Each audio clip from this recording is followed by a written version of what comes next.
delighted to have you with us this evening as we discuss the importance. Today is Justin Sabian here at United Theological Seminary, and we're here to discuss reproductive rights from a faith perspective. And we're delighted to welcome alum and former member of our Board of Trustees, Reverend Kelli Clement. She is the Assistant Minister at First Unitarian Society of Minneapolis. All right, I think there may be a little problem. That's why. Now, I think that should be better. Okay, can you hear me now? Okay, good. All right, welcome. Well, welcome to United Theological Seminary of the Twin Cities. I'm Justin Sabian, one of the professors here at United. And we're here this evening to talk about an important topic for our time, which is activism for reproductive rights from a faith perspective. So we're glad to have you all with us tonight as we welcome once again Reverend Kelli Clement, who is speaking to us. If you have missed her previous two presentations, those are available on United's YouTube channel, and you can listen in for those. First, an overview about some of the issues facing us today, and second, about pastoral care approaches to reproductive loss and reproductive justice. So Reverend Kelli Clement is an assistant minister at First Unitarian Society of Minneapolis, where her portfolio includes social justice and pastoral care. She also serves as quarter-time minister for the St. Croix Unitarian Universalist Fellowship in Wisconsin. She's a 2010 MDiv graduate and former board member of United Theological Seminary of the Twin Cities, right here. And she is also the former executive director of the Minneapolis Religious Coalition for Reproductive Choice. She works as a training consultant for the National Office of RCRC, educating clergy around the country in pastoral care for reproductive decisions and reproductive loss. And she says art play as a spiritual practice helps her cope with living through the apocalypse. So please join me in welcoming Reverend Kelli Clement. Thank you so much for being here. Thank you, Justin. So glad to be here. I'm going to change my microphone.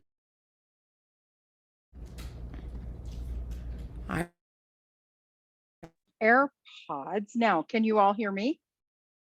Somebody say something so I know I can hear you. Okay, good. Hello. I am delighted to be back for this third installment of a three-part conversation around reproductive health, rights, and justice from a faith perspective. Our first session, we talked about the current landscape, and since that time in July, the landscape has changed somewhat with the end of Roe and with the Dobbs decision, some things that have happened in Minnesota, and yesterday, Kansas. So, things are moving all the time. It's very fluid. Last time we talked about reproductive justice and pastoral care, how to be present as a pastoral care provider for people with experiences of reproductive decision and reproductive loss. And tonight we're going to talk a little bit about advocating for reproductive freedom from a faith perspective.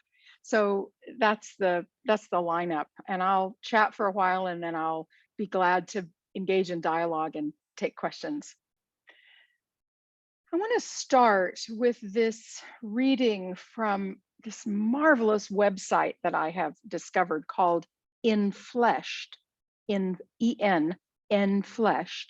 M. Jade Kaiser creates new liturgical language for us, and I'm just captivated by the energy here.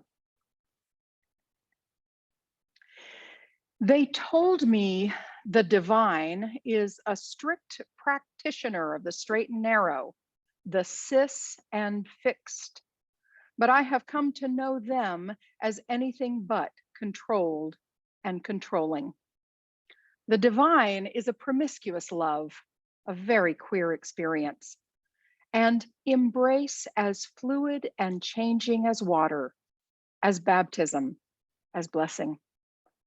I have learned this through pleasure and pain, mine and generations. Now I see all around me the strange and non-conforming ones and cry, holy, holy, holy. Don't be deceived. Divine love in all its forms, genders, sexualities, in abundance and or without, takes flesh in us, all of us, free and figuring it out.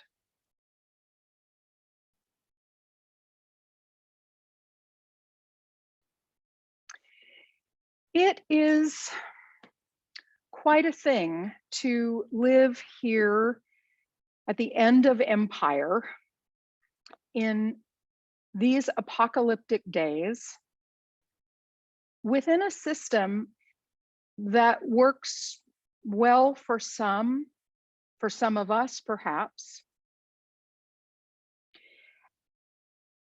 and not well for many, many more of us.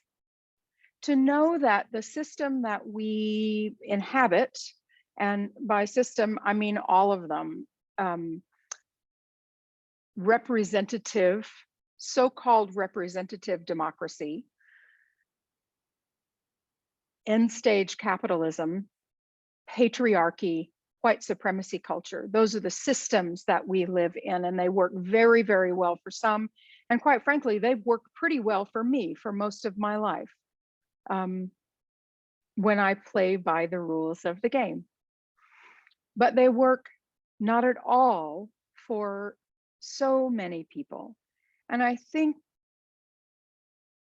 a theological project is to name what does it mean to be living at the end of empire, to discover what meaning we can make, know that systems don't work for us, and yet still need to find ways to live within the system and try to change the systems. It is a belief of mine, and perhaps a future research project of mine, to believe that there has always been a resistance. By definition, against power, there has always been a resistance. For there to be power, there must be power over. For most of history, I would argue that it's always been power over, maybe with a few spots of power with. For there to be power, there must be resistance against that power. I think that's a thesis that I may spend some time exploring. So what it means to be the resistance is to be organized and to use our organization to push back against especially structures of unjust power. So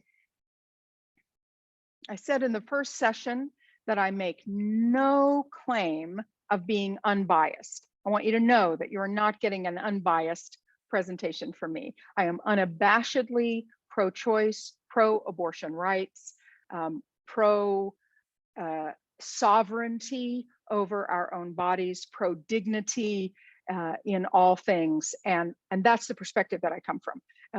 Justin may want to invite somebody else to give a different point of view, but that's what I'm doing here. So I can say a few things about, I've been in this work for about 30 years, you know, from a lowly, my own abortion was, my two abortions were in 1983-ish. And then I began volunteering in the movement probably in around 1990 or so.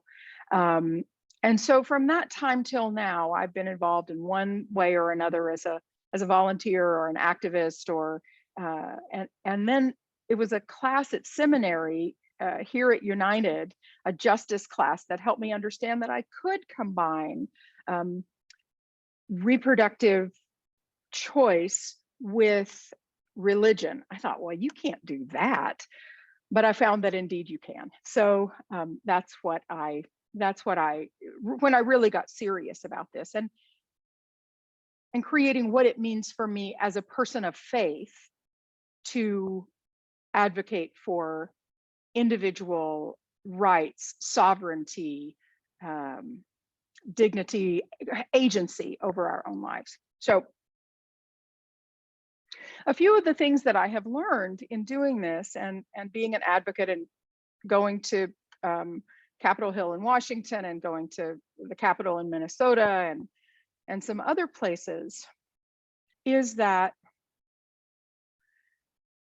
to advocate from a faith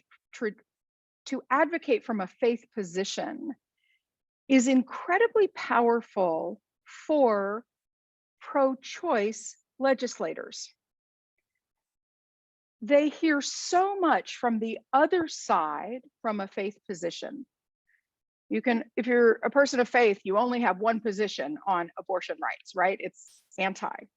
And so to be able to say, I'm a minister, I'm a faith leader, I'm a person of faith, and I believe strongly because of my faith, not in spite of it, in bodily autonomy, in sovereignty, in dignity, in human agency, and my agency over myself to make my own choices. And further, I believe in your agency to make your own choices because of my faith and not in spite of it. Pro-choice legislators tell us that is an incredibly powerful message to get. I'm a Unitarian Universalist, and over in my very humanist congregation, we're serious, as are you, about the separation of church and state, right? We're really serious about the separation of church and state. So why would I want to go in and say, because of my faith, I advocate for this position, and I'd like for you to hear that?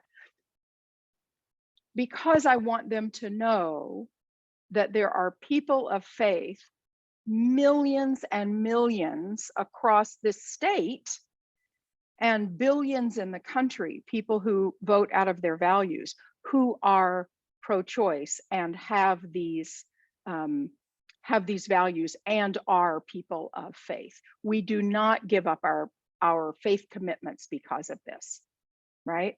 I'm not asking them to make laws that line up with Kelli's faith, right? I'm not asking them to make laws that line up with Josh Hawley's faith either, just to use the name. I'm asking them to understand that there is more than one position, that the other side does not own the public square, that we also own our space in the public square. And we have to be much more vocal about our positions. I am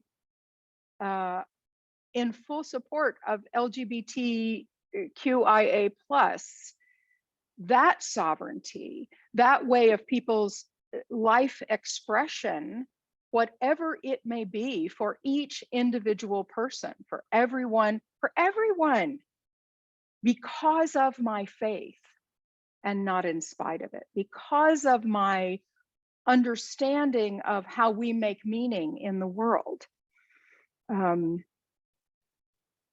So I think we have to be really out front about saying that we come at it from there. So that's the first thing that I want to say is, if you're advocating and as you're going to the polls here on primary eve, I think it's primary next Tuesday in Minneapolis, in Minnesota, and some other places have already had it.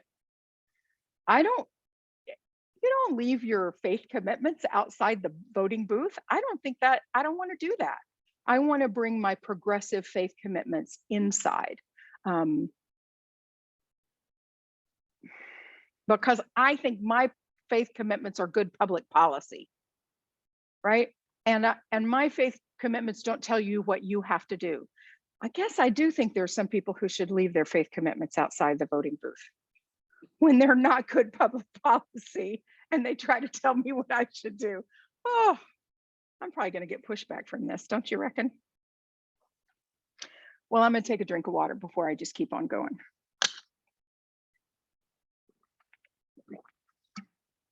Okay, so advocating out loud. about where you stand.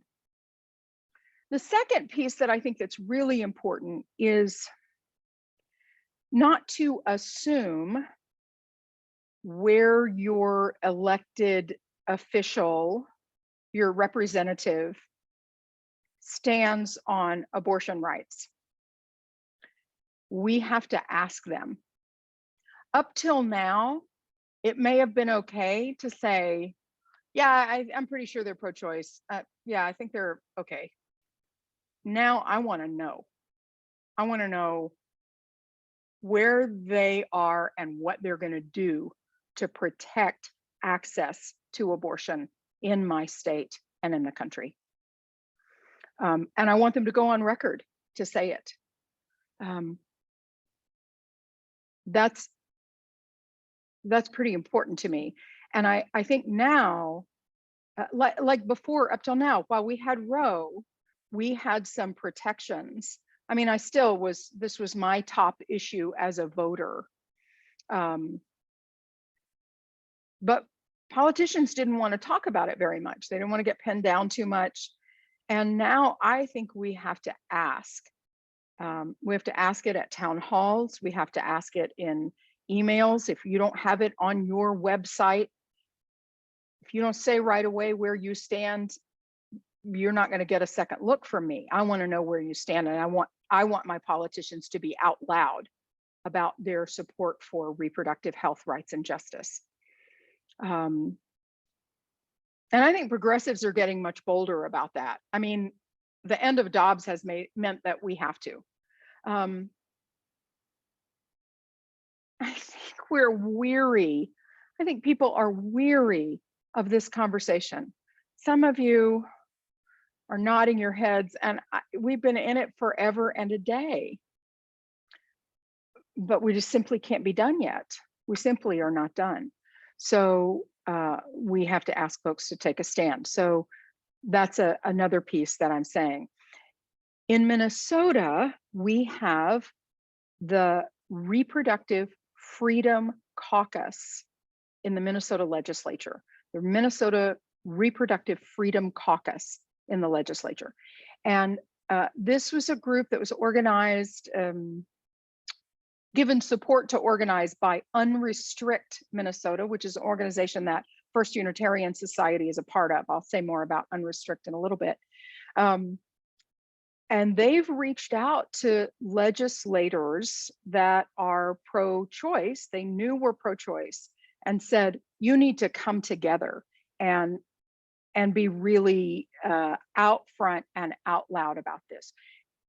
We're not going to be on the defensive anymore. In my 30 years in this work, so often we are on the defensive about issues of reproductive health rights and justice.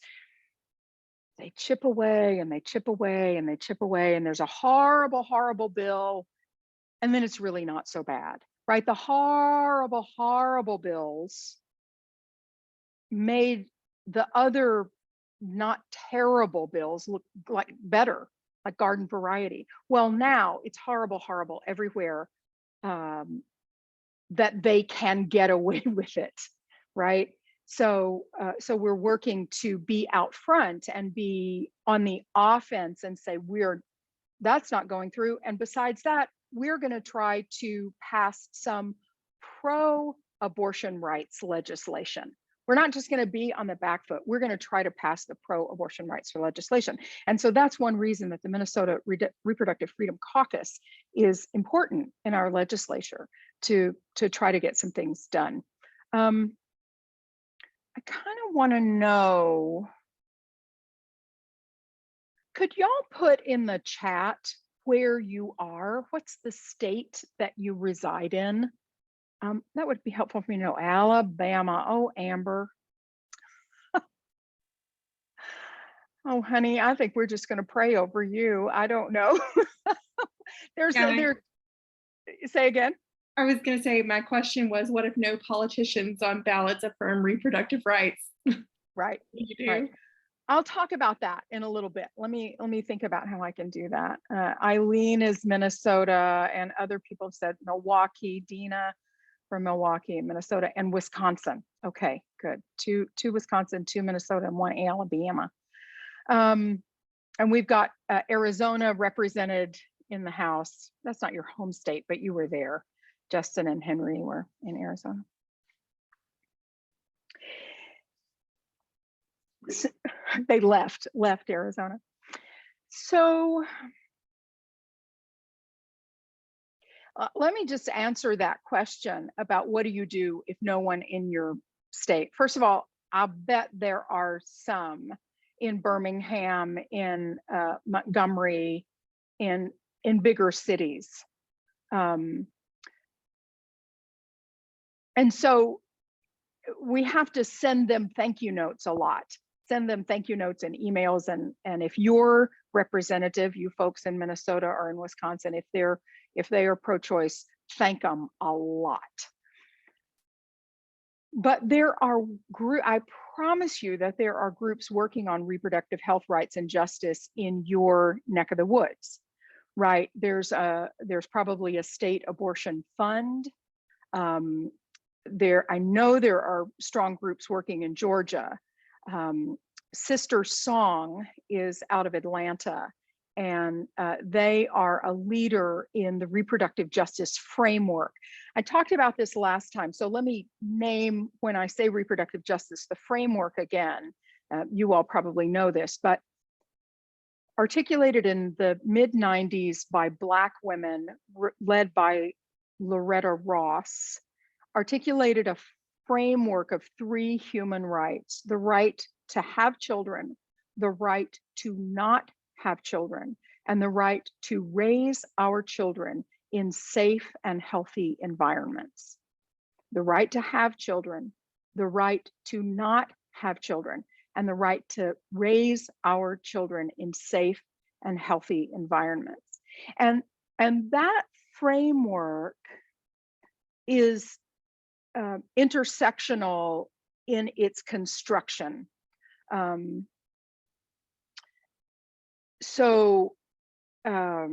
lost my thought, just a moment.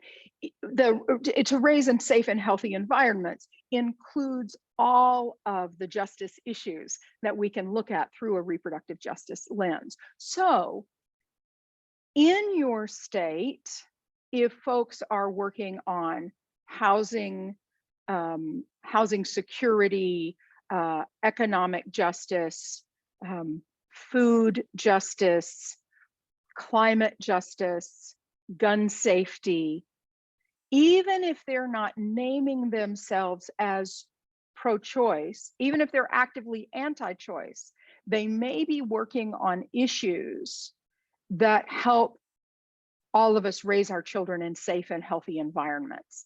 And so we might not get them at the middle, but we may be able to find some places that we find that common ground. Does that make sense?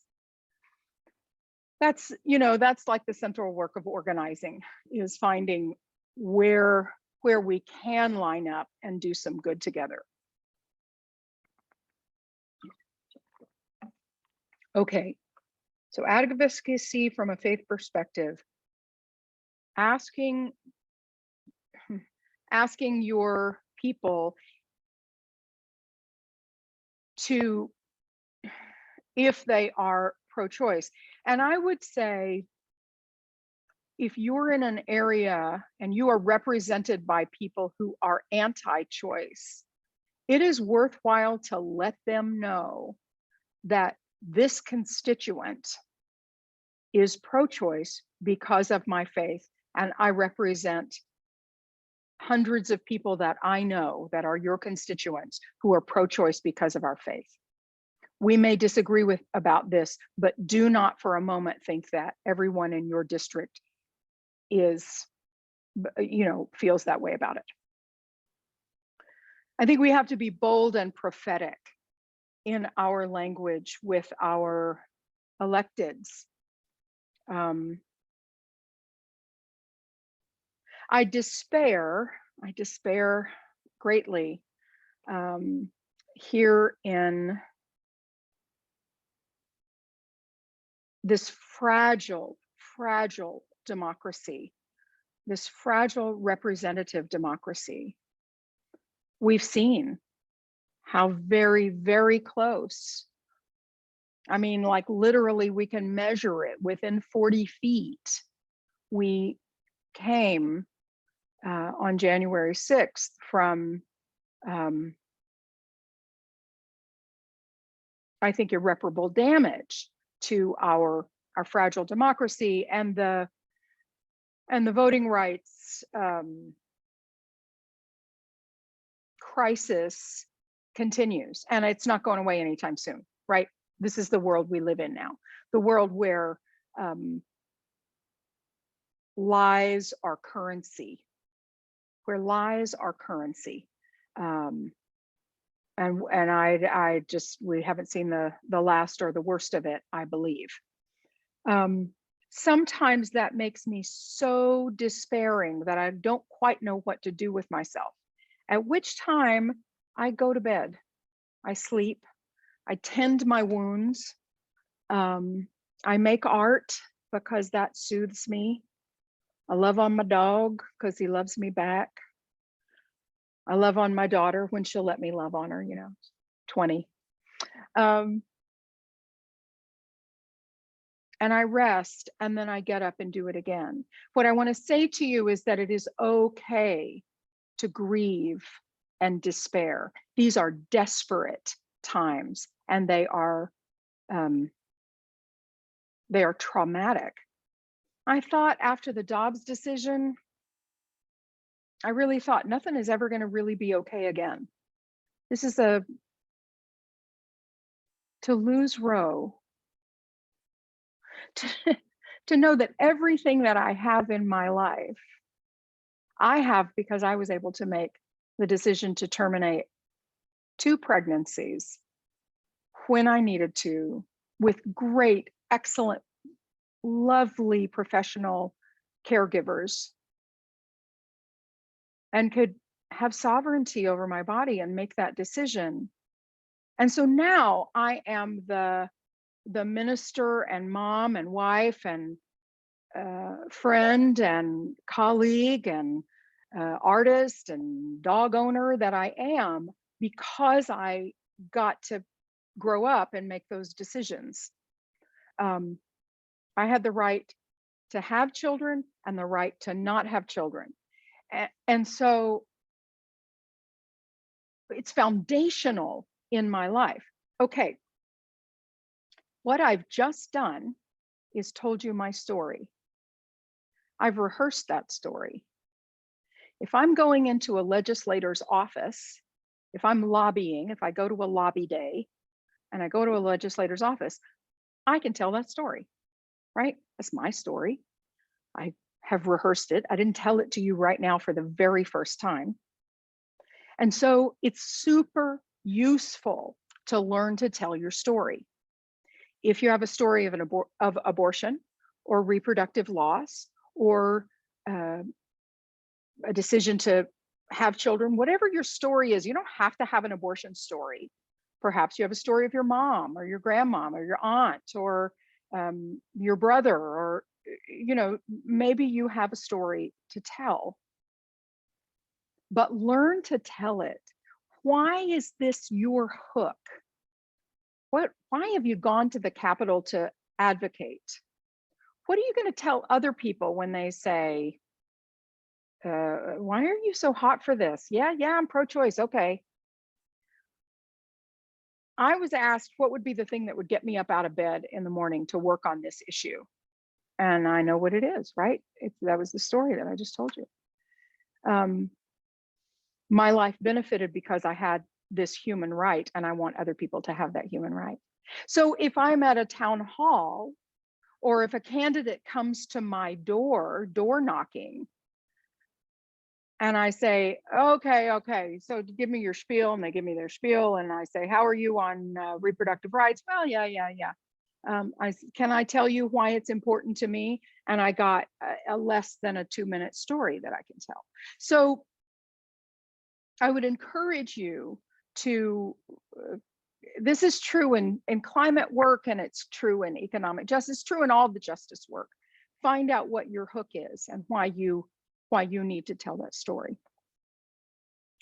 As you're doing it, Be sure to investigate your whiteness if you need to do so. I'm aware that my story reflects other choices that I had in my life that I was able to make, and that worked to my advantage. The system works to my advantage most of the time. So we do that, we do this work and look at the lens of all the other justice work at the same time. I hope I'm making sense about that. Again, it's bold and prophetic and forward work. If you are not comfortable saying the word abortion out loud, get really comfortable saying it. Our opposition is super comfortable saying it, and we've wanted to say pro-choice or termination or something else, as if abortion were a dirty word. They have controlled that narrative, and abortion is healthcare. Abortion is necessary healthcare, and so we have to just get comfortable with that.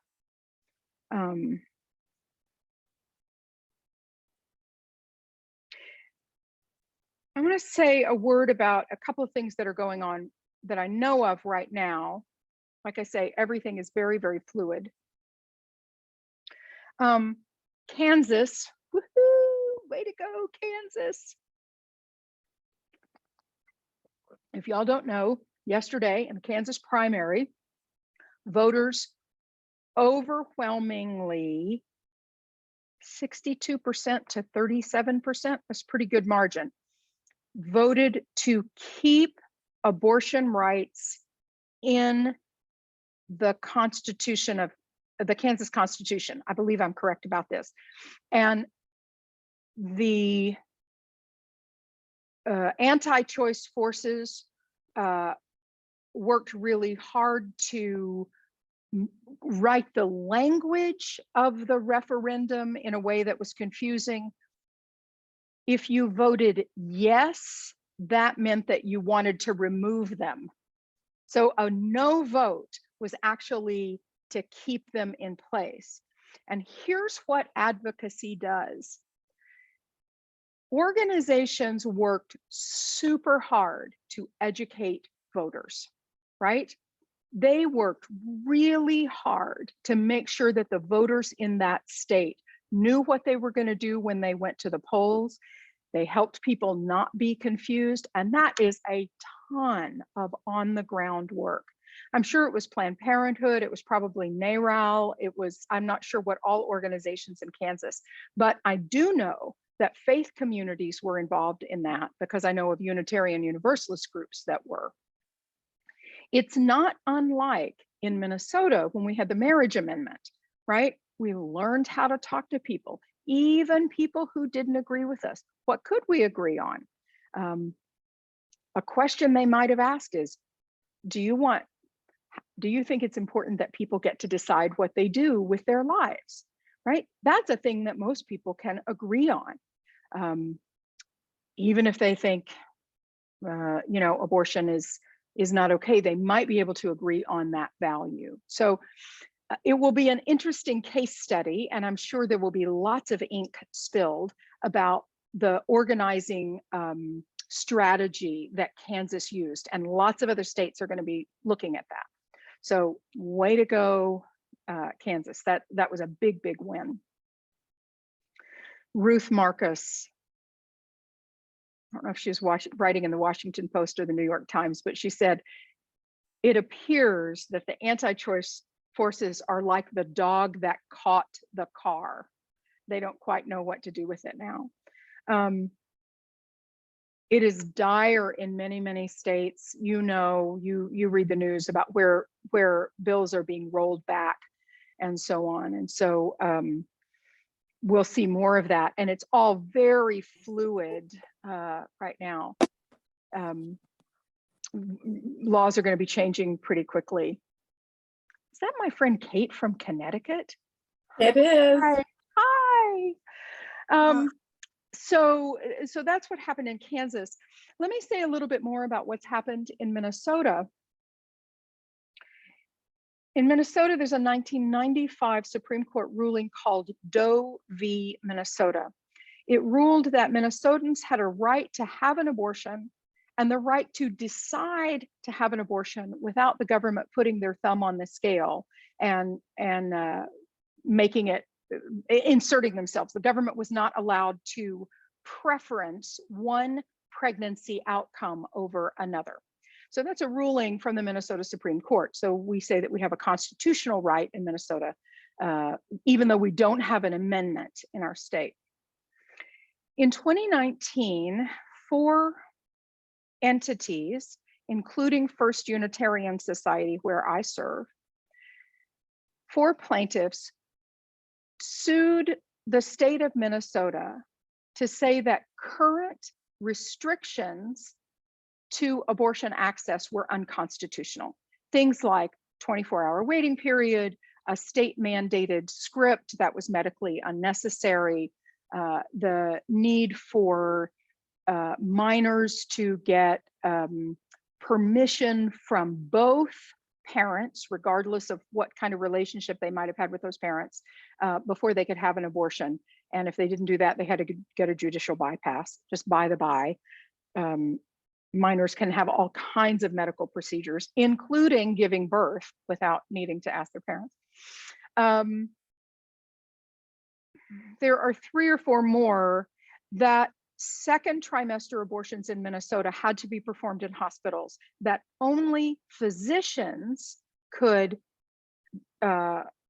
perform abortion procedures, either surgical or medical, when advanced care practitioners are well trained and can certainly do that work. There were 7 of them. And so we joined this lawsuit to say that these are unconstitutional. And at First Unitarian Society, we said these are an affront to our religious freedom.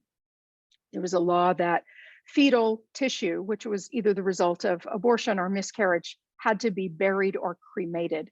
We said that assumes a level of personhood that we do not, and it's an affront to our religious freedom. Took forever for this case to go through the courts. But just earlier this month, about 3 weeks ago, 3 or 4 weeks ago, the district court in St. Paul ruled in our favor, and those laws are now stricken from the books in Minnesota. There's no longer a 24-hour waiting period. There's no longer the all those things that I just said.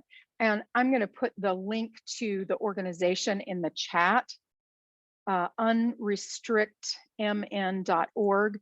This is a coalition of 26 grassroots organizations that come together to advance reproductive justice in our state. Woohoo! That was huge. It was a huge, huge win, and we're so, so proud that we were able to get that done. Keith Ellison, the Attorney General in Minnesota, he's the Attorney General and he's very pro-choice. His office defended the laws aggressively because that's his job, is to defend the laws of the state. But after the district court ruling, he has said that he will not challenge the law. He won't appeal that ruling because he thinks it's unlikely that there are appealable issues or that it would have a different outcome. And there are some other groups, the Pro-Life Action Ministries and other folks who are trying to intervene and appeal on their behalf. So we're kind of waiting to see what happens, but we have a good feeling about where we are with that. That also is a huge amount of organizing. So this is about advocacy from our point of view. The Attorney General in your state has a great deal of latitude about what they prosecute. That's a place that we can advocate. Getting connected to organizations that understand the laws in your state is an important piece of advocacy. I'll recommend the great Guttmacher Institute, Guttmacher.org is a reproductive health, what do I want to say, research group, and they aggregate a lot of information about state laws. NARAL, Pro-Choice America. I'm going to put naral.org. I'm not sure that that'll get you there, but NARAL is the national organization that also looks at state by state laws. So if you don't know what's going on in your state, and like I say, everything's really fluid right now, but those are some places that you can go to get some answers about that. Oh, thanks, Amber.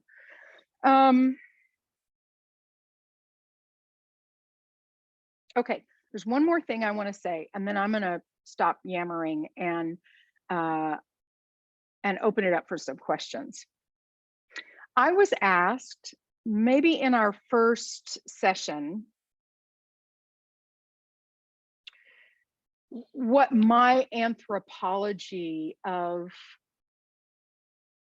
when does human life begin? And I think that frame, when does human life begin, is one that the pro-birth forces have gotten a lot of traction on. I don't spend very much time thinking about it myself, but I think it is a worthy theological question. I also think there is no one right answer for it. So folks who claim that they have the answer for it are sharing with us their theology. And as we know, each of us is welcome to step into theology and interpret for ourselves, right? When does life begin is not a scientific question, it's a theological question. And anyone who claims that they've got that answer is sharing their theological point of view. Not all Catholics believe that life begins at the moment of conception. Not all evangelicals believe that. You know, we get to step in the stream of theological interpretation. So I've said before, I'm a religious naturalist. What that means is that I believe that from the tiniest quark to the outer reaches of the universe, we are connected in a line and a chain of being of carbon and all of the other elements, the life force, where it shows up, but I'm connected to rocks too, right? We're all made of star stuff. Everything on this planet, everything is connected in a great chain of being. And my theological project for myself is to right size myself, to find my place in this and be a just presence and influencer with the things that are around me, right? So, and I don't harm anything up the chain or down the chain. I don't always do it, you know? I mean, I live in a human body and I drive a car and, you know, there's no perfection, but that's my place. I believe myself that life began on this planet 3.5 billion years ago, and every organism is a flowering on that chain of life. So what happens when you're pregnant? What happens? I had my first abortion and my first miscarriage at about 12 weeks. One pregnancy I wanted to end, and the other pregnancy I very much wanted to keep. What's the difference? For me, the difference was the covenant that I made with that pregnancy. The difference was the covenant that I made with the pregnancy and the life growing inside of me. the life that was part of me and then wasn't, once by my own decision and once by nature's decision. The procedures that I went through to expel the products of pregnancy were identical. It was a D&C. Same. What's the difference? The difference is the covenant that I made with the life inside of me. That's my story. Sometimes abortion happens in the cases of very much wanted pregnancies. We know this. Miscarriage sometimes happens in the cases of wanted and unwanted pregnancies. We know this. It is so complex, the way that we live out our reproductive lives. For each one of us that are present in this room, and each one of you that will watch this at some later point, your connection point to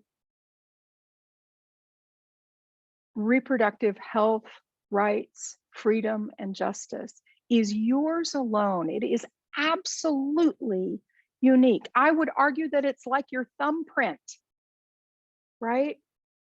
And so the law is a blunt instrument. It's so hard to connect what would be appropriate for each and every one of us. And so we have to advocate for good public policy, for the ways that do the least amount of harm and allow people sovereignty over their bodies. I think that's what I have to say about that. I can be quiet now, and I would love to hear your questions. You can put them in the chat. You can come off and just speak out. What's on your mind? Hey, Kate. Oh, sweet Kate. I've known you for a long time in this work. It's so good to see you. I can't tell you, I'm so sorry I had my time frame off. I did not mean to join late, but your lawsuit is so exciting. I'm in Florida now. Technically I'm right in Connecticut, but I am in Florida and working very hard. And there are lawsuits that have been brought on a religious basis in Florida by a couple of Unitarians and UCC and 3 rabbis and a Buddhist Lama. So I was wondering, was the success of your suit, which is remarkable, based very much on the breach of your religious freedom? Was that a winning argument? I don't think so. As a matter of fact, so there were 4 plaintiffs in the suit. We were one. Our Justice, which is the state abortion fund, was the other. Okay. And 2 unnamed plaintiffs, individuals. One was a nurse practitioner and one was a physician. We were in the suit for quite a long time and made a religious freedom claim. We were challenged on our standing and got past that first hurdle. And then the state appealed out the standing ruling, and we were asked and agreed to step out of the lawsuit so that it could go forward, and it did. So that was just a few weeks before the ruling came down. My deposition, all of our discovery is still a part of it, but I don't think that the religious freedom claim was the biggest part of it. But that is because we were appealing to a specific law already on the books, a specific ruling already on the books in Minnesota. So I think that was probably the reason why, I think. Okay, thanks. Thank you. And it's great to be with you. Other questions, perhaps about advocacy, what you've done or have thought about doing, or have you lobbied your electeds about reproductive choice? Have you talked with this about what, you know what I mean?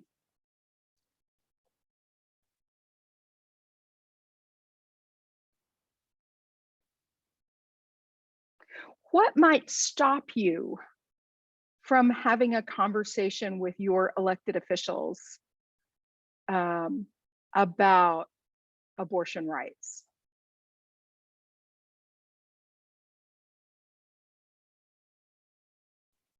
I think the hardest thing I see is just seeking to be flattened over the wall. You're fighting this uphill conspiracy, yes. It seems exhausting. I think that it's so true. Henry says, because you are fighting this uphill battle against things you know are flat out wrong, that are lies and conspiracy theories, and it is just exhausting. And I so agree with you. I agree with this statement that you should never wrestle with a pig. You both get dirty and the pig likes it. I think that's true. And I think there's something to be said, particularly with electeds, to say, I know you don't agree with me, and here's my position, and I am your constituent, and I expect you to listen to me as your constituent. I mean, it's possible to say that. Does it do any good? It does for me, because there's always a resistance, and it gives somebody else courage to be that resistance. When I was working for the Religious Coalition for Reproductive Choice in Minnesota, I made it a point every year to go to Capitol Hill and go into the office of every one of our congressional delegation. And I almost always spoke to staffers, and they were, I'm telling you, staffers make their electeds look really good. You know, they are trained, they know how to talk to people. And so people were very nice, but you may remember Michelle Bachmann from Minnesota. Oh, she's the Louis Gohmert of Minnesota. And I walked in and I was handing out RC stickers, and I said, I represent constituents in your district, and I just want to give you a sticker. And she took it, the staffer took it like this, like it was a piece of dead fish, you know. She was like this. But another staffer for a conservative lawmaker said, come in here and sit down next to me. She was a woman of a certain age. She said, now I know he's anti-choice, but not all of his staffers are, and he listens to us. So tell me what you got. So she had this conspiratorial kind of thing. And I mean, that may be a past age of politics. Maybe that doesn't work anymore, but there was that.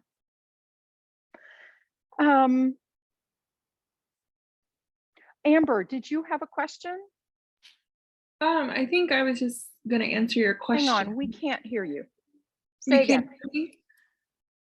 I was going to say, just answer your question of, what stops you. It's very easy to be stopped in Alabama because it often feels like you're on an island by yourself. And I'm slowly in that's been the narrative for so long. I would say since its inception, it's the narrative that there's only one way and everyone thinks the same way. And I'm learning slowly as I've gotten older that that's not necessarily true. 600,000 people voted for Joe Biden in Alabama. That's a lot of people. A lot of people. So that's something.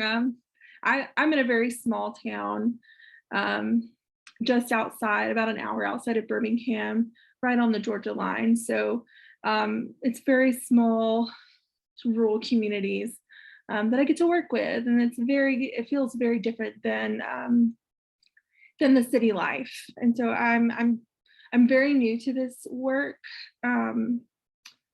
As I've come into my own reproductive belief system, as I've become grown up as a left evangelicalism and come into a different theological space. I'm grappling with what is mine to do as far as work, and I think I'm learning how to how to advocate in my own ways, in my own little spaces. So it's nice to hear all the work that you guys are doing, and I'm trying to figure out creative ways to do that here in my little small town. Thank you for that. I think it's super important to be safe, right? It's not safe everywhere for people to talk about it, and that's for real. I mean, it's one thing for me here in the People's Republic of South Minneapolis to, talk about, say, abortion out loud. And it's not safe everywhere to do that. So I thank you for naming that. I serve a small congregation in Western Wisconsin in St. Croix Falls, and it's a very rural area. And we have found a lot of common cause with the League of Women Voters. And if there's a league near you or within, some kind of radius, you might find some folks there that would be allies. And sometimes you just need one ally to open it up to the next thing. I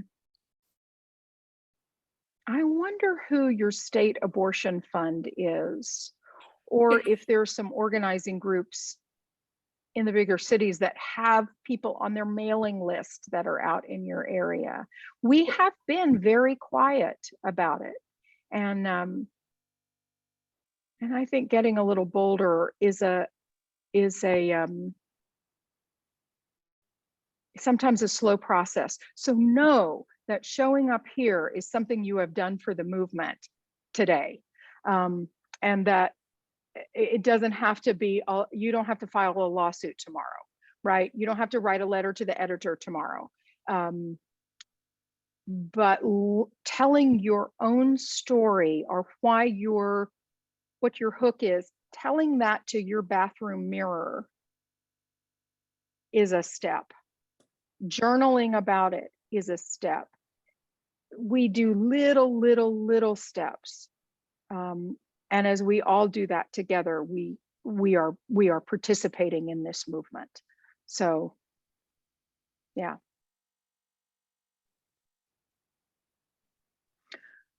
Other thoughts that people want to share? Other questions you may have? Yeah. Hi, Eileen. Hi, I'm part of a congregation, Lutheran congregation in Minneapolis suburb, and we've taken some steps. One of our pastors pulled together a group of people who felt like we needed to come out and say something. This was before the final decision was announced. And a group wrote a statement of belief and put it on our website. It was based on the national church's position statement and a more recent letter from the national church's presiding bishop. And then they turned that into a letter to the editor. And then we printed some lawn signs, and I apologize. I put it in the chat a while ago and I didn't mean for it to go in right then. I was trying to put it in the chat so that I could push send later. So I didn't mean to interrupt the flow there, but so it's just something that says people of faith for reproductive rights. And it's been a little surprising how slow the uptake has been on those. And I think we're learning something about that. Part of it is that it's summer. Part of it is people aren't signing up for anything right now, partly because of summer and partly because of COVID exhaustion, I think. But then you have to wonder, so do people not want to out themselves as pro-choice? Do they not want to out themselves as people of faith? Are they just not lawn sign people? Or, there's many possibilities, I guess. But so we're in this conundrum of, do we print more? Do we keep doing this? Are they going to take hold at some point? But we're hoping that they would, be placed around before the midterms anyway. And, you know, we could share the file with other states or other congregations, or whoever wants to print them can print them. But I'm just wondering if you have any experience with that.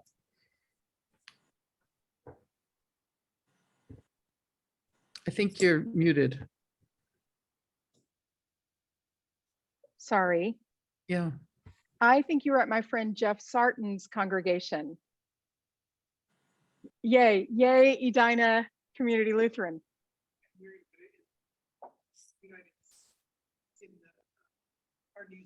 Oh, and I'm just hearing that the offer of these signs is going to go in United's newsletter. So people can, you know, begin to get the word out. I think that's great. I think that networking is kind of how we do it.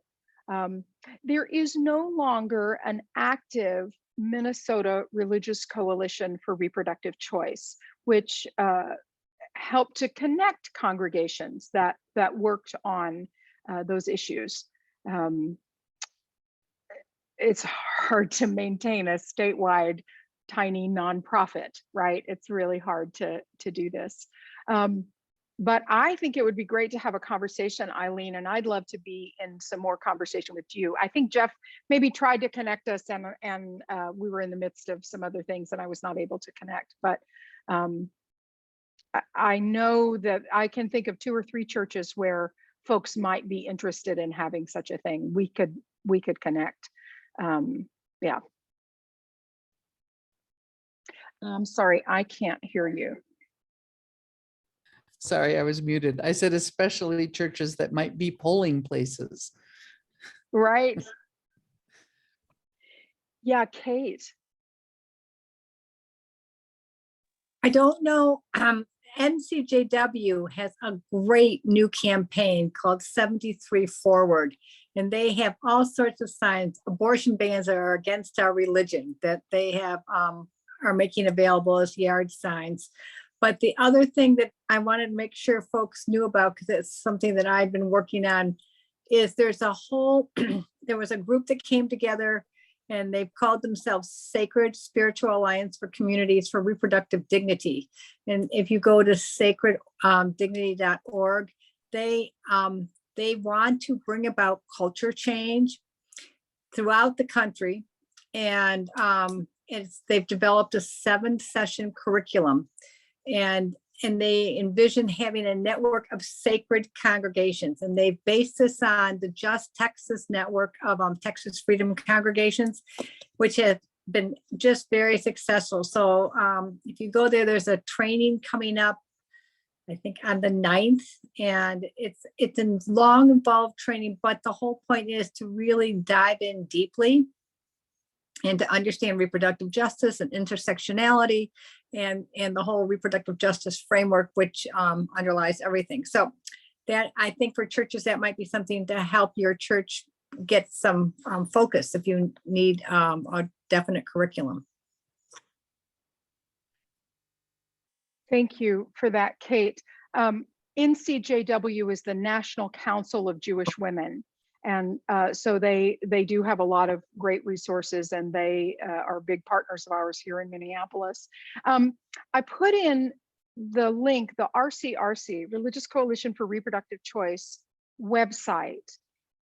If you go to their learning platform, you can find all of the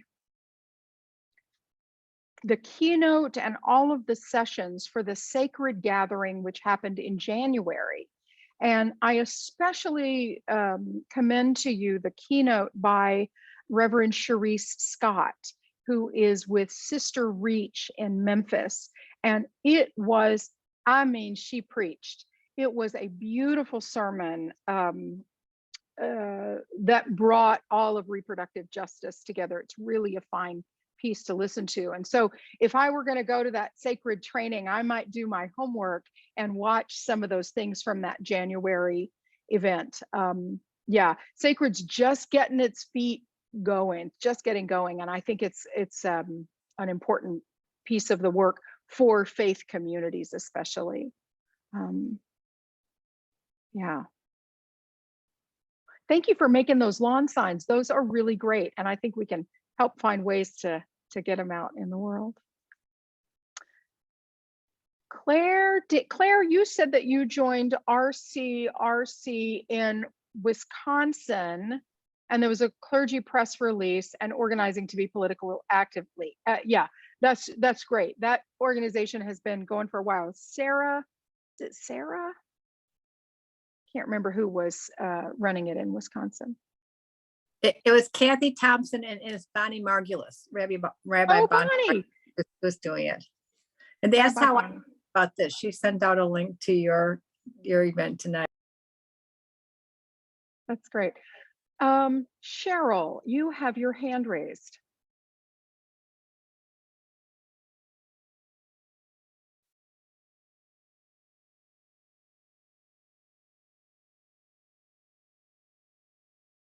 Cheryl, we can't hear you. You're muted. Sorry, I go to the same congregation as Eileen, Edina Community Lutheran, and we're part of the Evangelical Lutheran Church in America in Minneapolis, very progressive individual church. And I think that for me, the frustration is that we don't have an organizing structure for activism in our church. We don't, we don't have it locally. We don't have it regionally. We don't have it nationally. So it's like individual congregations pushing the rock up the hill and maybe doing some good work for their own community congregation, but just it's really hard to figure out how to connect and get momentum and create critical mass so that we don't feel like the right has co-opted our faith and our theology. And it's so frustrating. I mean, our own church, Evangelical Lutheran Church in America, it's the ELCA is the largest synod or the largest denomination in Minnesota in terms of numbers of members. It is generally moderate to progressive. Nationally and locally, it's more progressive. We have all kinds of statements from our national bishops over the years that are very powerful, but it's a very, white Northern European way of doing things, which is we issue a statement and then nothing happens. Nobody does anything, right? Nobody mobilizes anything, not even within our own congregations, let alone pushing out and advocating and activating, face forward to the community. So I think that's what stops us, a lot of us in the progressive church, in the mainstream churches. I think the UCC is different, Unitarian's different. I think the Jewish synagogues are different. They have activism, they have a different milieu, but you get to Lutherans and Presbyterians and Methodists and Episcopalians and it just all just goes thud. So that's my answer to what stops us. And I think our car not being around anymore is really hard. If we had that kind of organizing group like we do around LGBTQ and like we do around gun violence and like we do around climate change. There are faith-based organizations that are robust and that become, they're a go-to place for us, to plug in, to participate, to be guided and directed. And we just don't have that on this issue. So I'll stop and let you comment on that. I'm so glad that you raised that up. Thank you for kind of giving us the context of that. I was not aware that there was not sort of an activism arm, but now that you've said it, it kind of makes sense to me.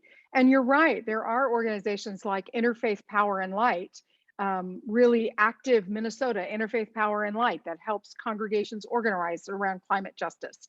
And Outfront Minnesota that help us organize around LGBTQ+.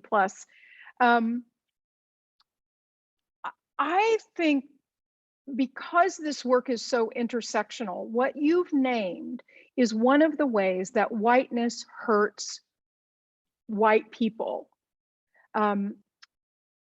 We think it, we say it, and so it shall be. I was just in a conversation with some Unitarian Universalist folks today about this is what we've done, and having the right answer has been currency for us. You think, well, you take a problem and you are a good problem solver and you think it out and you write a good statement and look, we've solved that problem, or we've said what needs to be said about that. And it's not,